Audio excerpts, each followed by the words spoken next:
Disparecap Lampung melakukan serangkaian Krakatau Festival, di antaranya Estetik Klinik Fair.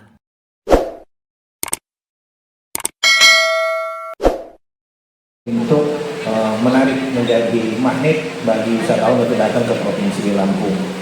Dan event Festival Krakatau itu adalah event tahunan yang diselenggarakan sejak tahun 1990. Dan idenya terus berkembang dengan bagaimana kita mendorong semangat kolaborasi dan bersinergi dengan seluruh pelaku dan penggiat pariwisata. Nah, khususnya seperti hari ini adalah terkait dengan wisata kesehatan dan kecantikan. Ya, jadi saya sangat mendukung sekali pada WERI. Itu kemarin beberapa waktu yang lalu kita berbicara dan kami sangat mendukung program ini dan menjadi bagian dari rangkaian Krakatau Festival yang memang sudah memiliki nama besar dan sudah masuk dalam kalender event nasional. Jadi ini itu nanti menjadi juga event tahunan.